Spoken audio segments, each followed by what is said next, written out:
and thanks for joining us on Chicago Tonight. I'm Brandis Friedman. Here's what we're looking at. The strikes were a spectacular military success. Iran attacks a U.S. base in Qatar following U.S. military strikes over the weekend. What's next in this conflict? And the Trump administration plans to shut down the suicide hotline for LGBTQ youth next month. We hear reaction from local advocates. And now to some of today's top stories. The extreme heat warning in the area will continue through midnight tonight as the heat index topped 100 degrees today. The National Weather Service says the hot temperatures will continue into tomorrow with highs between 87 and 93 degrees. For the rest of the week, humidity remains and temps will stay in the upper 80s to mid-90s for highs, even as chances for storms roll in.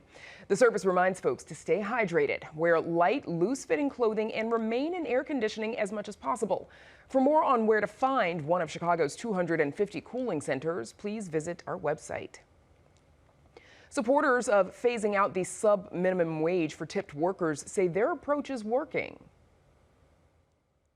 Tip workers in Chicago have seen some of the fastest income growth in the country. In over 4 years, 42% increase. And now restaurants are not just surviving, they're thriving. In fact, in the city, there's 856 new food establishment licensed in 2024 alone. In a new report, the group One Fair Wage says research shows restaurant workers experienced a 49% increase in their income from both ending the sub-minimum wage, but also due to steady tip income. The next phase of the increase begins on July 1st when the hourly wage for tipped workers increases from $11 to $12.62. But the Employment Policies Institute criticizes this new data, saying it leaves out key economic indicators that would show a loss of jobs in 2024 compared to before the tipped wage law was in place. And the Illinois Restaurant Association is calling on the city of Chicago to pause the next wage increase. Catholics across Chicago are paying their respects tonight to the memory of Sister Rosemary Connolly. For more than 50 years, Sister Rosemary served as administrator of Misericordia Heart of Mercy, starting and designing its programming to provide services for children and adults with disabilities. Misericordia today provides a community for the 600 children and adults with intellectual and developmental disabilities who live on the Northside campus, as well as the 1,200 employees and thousands of volunteers, both on campus and as part of the outreach program. Chicago Tonight visited with Sister Rosemary to mark her 60th anniversary as a nun back in 2009. I do remember my first day on the job, but from the moment I walked into Misericordia, it seemed like, hey, this is right, and I wasn't afraid. The overall goal would be to create an environment that every single person, every child, every adult, no matter how disabled they are, would feel loved and respected and challenged and know that whatever they can accomplish is what will be and can be and will help them. Visitation for Sister Rosemary continues until 8 tonight at Misericordia with a funeral mass tomorrow morning at Holy Name Cathedral. Up next, the latest on the aftermath of U.S. military strikes on Iran right after this. Chicago Tonight is made possible in part by the Alexandra and John Nichols family, the Jim and Kay Mabey family, the Polk Brothers Foundation, and the support of these donors.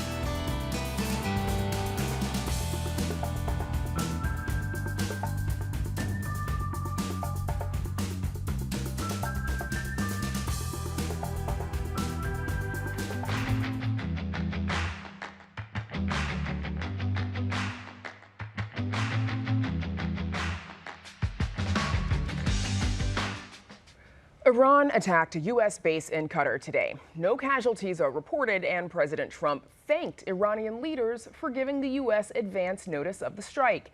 Today's action comes after the United States bombed 3 nuclear facilities in Iran on Saturday night in what Trump called a spectacular military success. So what is next?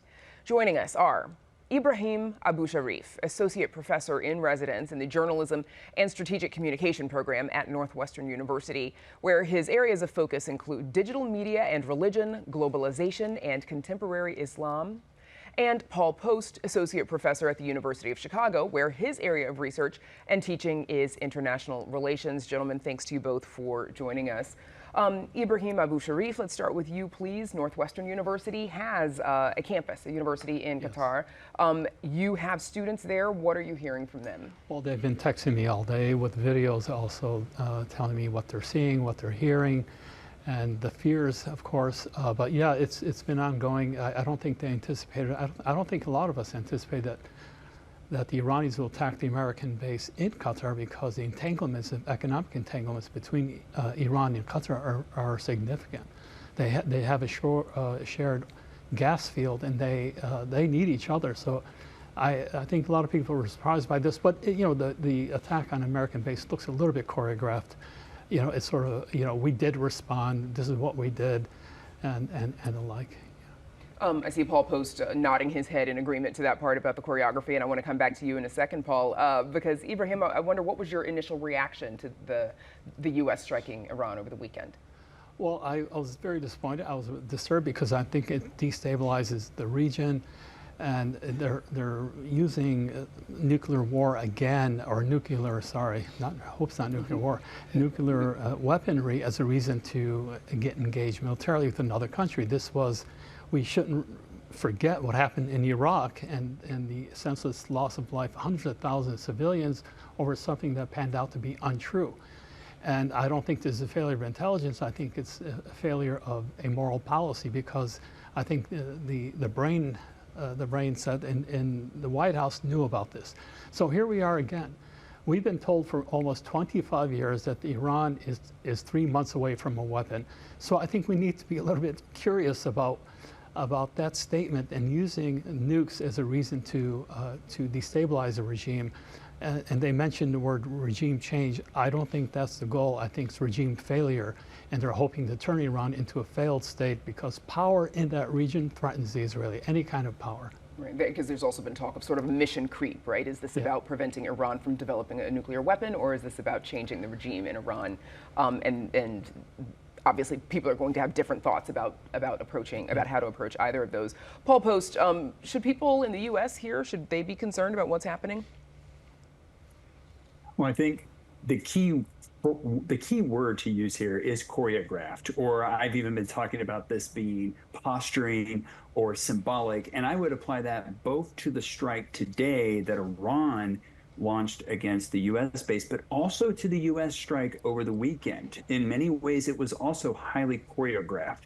Apparently, Iranian officials also had some prior notice to the attack. They were able to actually move out some of the material from the facilities that were bombed, and it was done in a way to minimize casualties, which is good, but it was mostly done as a way to kind of signal that the U.S. would do something. I do think that President Trump was reluctant to get fully involved in a war, but he also maybe felt a bit of a pull because Benjamin Netanyahu has been asking him to be able to become involved. I think this was a way he could do it, but in a manner that, again, was kind of symbolic and choreographed. And then we've seen Iran kind of respond in the same way.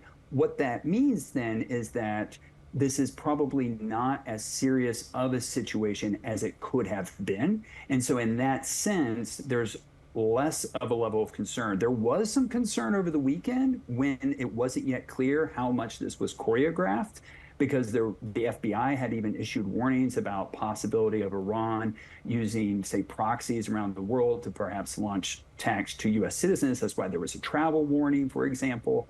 But that doesn't seem to be the case anymore. Ibrahim, Trump has said, the president has said that he wants peace in the region, that he wants to negotiate. If that is the case, why did he take this step? Why do you think he took this step? Well, I think the whole thing is puzzling. I don't think that he has full agency in this decision. The United States and Iran were in talks actually about to defuse the situation. And it's really important to stress here that I don't think the Iranians are really that interested in having a weapon. They're interested in having the sanctions removed from their country to have their assets that were frozen unfrozen, and to join the international commerce community and to prosper. And so I think that they would, they were pushed to the point of finding some leverage and making some international noise by having this enrichment, uranium enrichment. And so I think that they were pushed to this. They were, since 1979 revolution, they were a pariah in the international community. George Bush called them one of the axes of evil. And all these words that in propaganda theory, if you study propaganda theory, those are carefully chosen words, because you can't reason with evil, you can only defeat it. And so these words created a sort of image of Iran that really has roots in colonial mindsets about, about the global South in general. And so I think the Iranians would prefer to have a diplomatic solution to this. I think having nuclear weapon is not on their top schedule. Paul Post, there's still debate about exactly how close Iran was to having nuclear capabilities. If that is the case, and it was uncertain, then is this attack premature while that debate is still going on? I like my colleague's earlier statement about that Iran has been 3 months away for 20 years. And I think there's a lot of truth to that statement. Over the weekend, someone was sharing a video of the number of times that Benjamin Netanyahu over the past decade has said that Iran is on the brink, Iran is on the brink. And he's not the only one who has made those kind of statements. And of course, heading into this past week, or actually heading into Israel's most recent escalation or attacks against Iran, even Macron, the president of France, had raised the alarm about concerning evidence. So it wasn't just the Netanyahu raising the alarm, there were others. But it's still not clear exactly how close Iran is. What is clear is they're closer now than, say, they were back in 2017 when President Trump ended the Iran nuclear deal, which was, of course, brokered by the Obama administration as a way to try to achieve the kind of sanctions relief that Iran is seeking, and in turn create monitoring systems to ensure that any kind of program that's developed would be for peaceful purposes. That was eliminated by the Trump administration in 2017. They opted instead for their maximal pressure campaign. What is notable is that Trump did seem to want to go back to negotiations. They had been in the process of negotiations when Israel launched its strike. We could talk more about why Israel would seek to do that in this instance when it seemed like they were close to reaching a deal. However, it now seems like maybe those talks will be back on. Ibrahim, Iran already responded with missile attacks on, we know, of course, obviously, about the U.S. military base in Qatar. What do you make of Iran's response? Well, I think it wasn't an attempt to destroy the base. It was an attempt to make some noise. I do think, even if you look at the choreographed response, that this indicates it's a signal. It's signaling that we're ready to get back to diplomacy. And the Iranian armaments are actually considerable, but they held back. They have a public they have to satisfy. They have their own local internal narrative they have to produce. And so I think that this was interesting, but I think it tells us that they want to get back to diplomacy. What does this mean for future negotiations? If it sounds like if you believe this to be a signal that they want to get back to the negotiating table. Well, I think there's going to be some time in which there's national ego. So when the egos are reset and they can go forth with the negotiations, it may take a little bit. This definitely put in a dent. There was an attempt to have this thing resolved through diplomacy. But that was shot down by the Israeli attacks on Iran. Iran, took severe hits by that.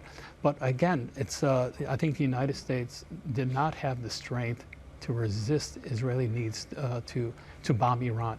Obama would probably not have allowed Netanyahu to do this. It's an interesting, easy game to play by saying what somebody else would have done. But I just don't think that this is a show of weakness on the Trump administration, not strength. I see the bluster and the bravado. Oh yeah, we did great. But again, you have to look back past those words.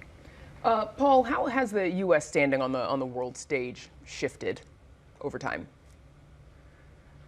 Well, this is something that has shifted. And this is something that a lot of people have been talking about ever since Trump came back into office. You've heard a lot about the decline of the U.S. reputation and so forth. I think right now people aren't fully sure what to think because it's not fully clear what Trump himself thinks and what he wants. I think what's less important or what's more important than the U.S. reputation in the world is just simply predictability. And people want to know that this is what the U.S. is seeking to achieve. And right now, it's not clear. And that is one of the things that even this past week, when you looked at the various tweets that Trump was putting out there, it was like, are they looking for regime change? Are they trying to disable the nuclear program? It's not clear what's going on. Having said all that, it is the case that throughout the region, Iran is viewed as a destabilizing force. And there's a lot of nations in that region that would not be happy if Iran had a nuclear weapon. Now, of course, we can go back to the conversation of how close was Iran? Is Iran actually truly seeking a weapon?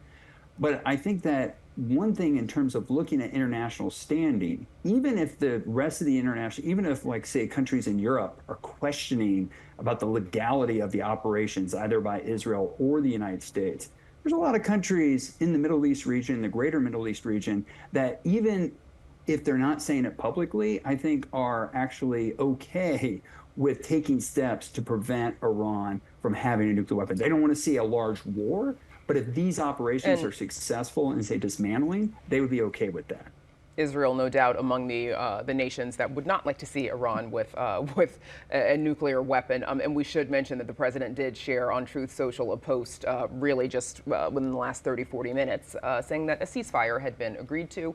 Of course, there will be more to learn about that in the coming days. We'll have to leave it there for now. Thanks to my guests, Ibrahim Abu Sharif and Paul Post. Thanks, everybody. Thank you. And we're back with more right after this.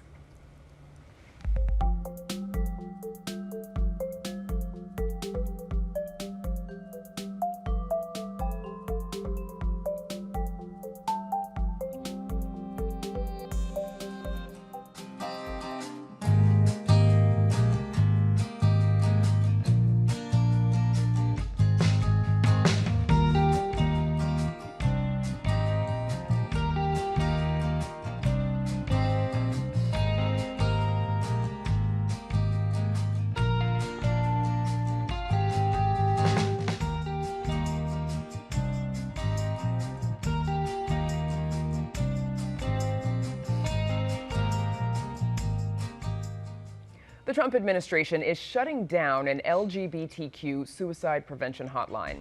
The Substance Abuse and Mental Health Services Department said the 988 Suicide Crisis Lifeline will close the specialized services program for the LGBTQ plus youth on July 17th. The administration has said the proposed budget would not grant taxpayer money to a chat service, quote, encouraging children to embrace radical gender ideologies. They say the services will be folded into the main suicide prevention line. Joining us now with more are Shannon Parker, CEO of Brave Space Alliance, and Precious Brady Davis, Commissioner for the Metropolitan Water Reclamation District of Greater Chicago. Ladies, thank you both for joining us. Commissioner, starting with you, please. Since its launch in 2022, there have been over 1.3 million contacts to this service. Why were these specialized services needed for the LGBTQ plus community? This is so important because we know LGBTQ youth are 4 times as more likely to commit suicide than their youth counterparts. Youth deserve people who understand what it's like to come out. It's important for people who don't have resources, in particular in red states, for them to be able to call someone, to have someone to hear them, to give support, and it's absolutely disastrous. When users call, what's provided for them on that line? It's support services, it's resources, it's comfort. It's someone telling them that it's okay to be who you are. When people see themselves reflected, they say, I can be that too. And with this hotline being removed, I'm scared about the disastrous results and that LGBTQ young people will not have hope and have someone on the other line when there's not a resource.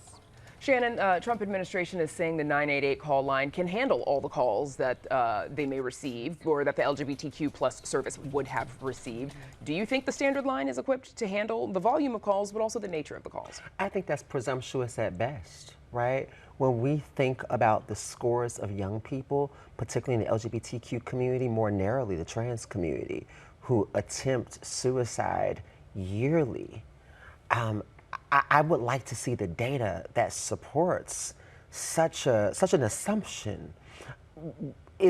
I think it goes without saying that to be better covered in case of is better than to be not prepared, right? So I would not want to test that theory out, especially when it comes to really vulnerable lives, right? Right, and we're talking about youth in particular, Yes. right? Under the age of 25, which trans or not is a tricky time Yes. in a young person's life.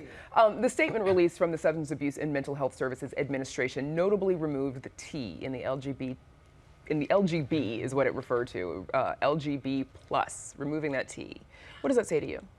It says to me that trans people, per this group, are a disposable population.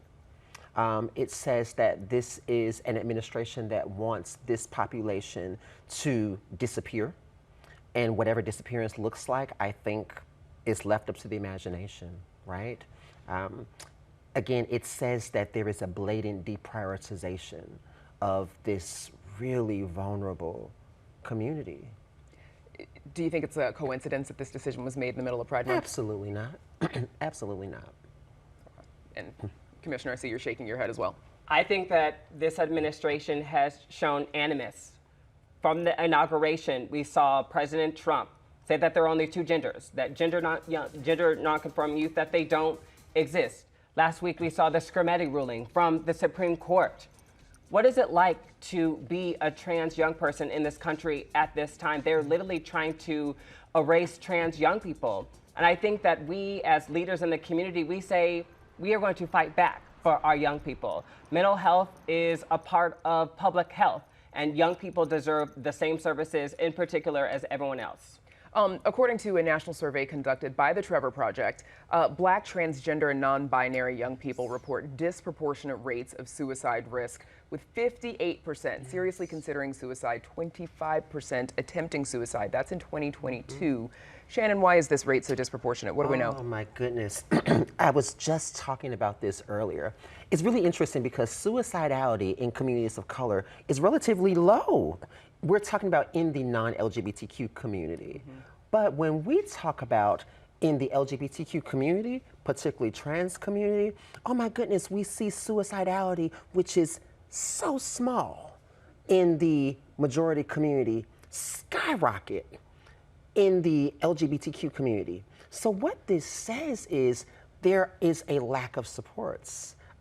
There is a lack of resources. There's just an overall encouragement for this community, whether spoken or unspoken, to go away. Commissioner, are you concerned that without a service like this, we could see those numbers increase? I'm absolutely concerned. There's no way that I get to be the first Black trans woman elected to public office without mentors investing in me, without saying, you go be you, you go be great, that there were great trans people who came before you, you are a part of a great legacy, and so I'm disheartened to see that this resource will no longer be available for LGBTQ youth.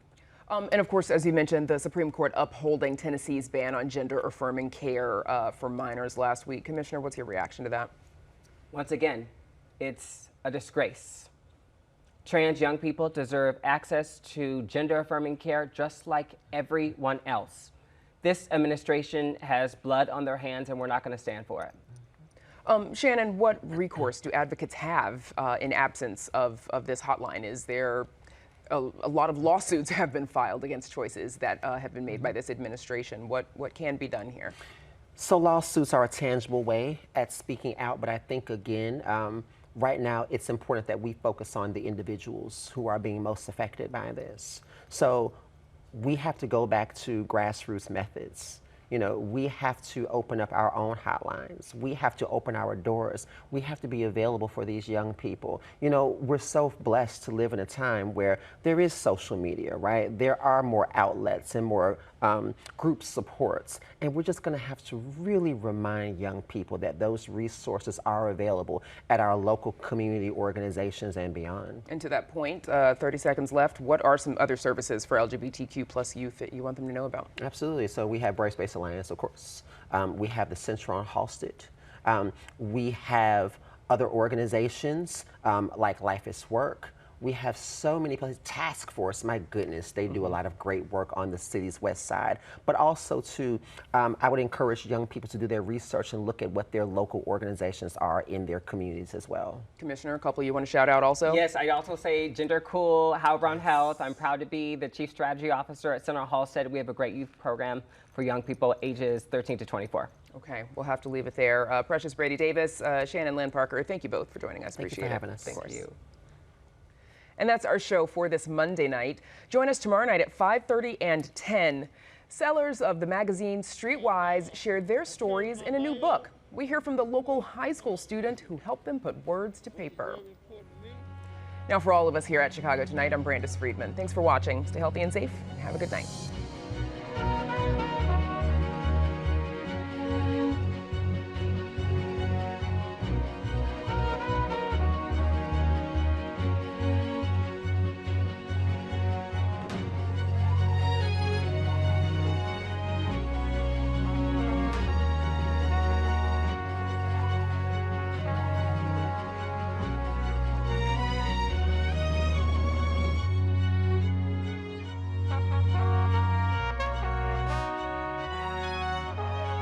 Closed captioning is made possible by Robert A. Clifford and Clifford Law Offices, a Chicago personal injury and wrongful death firm that supports educational initiatives in the legal profession.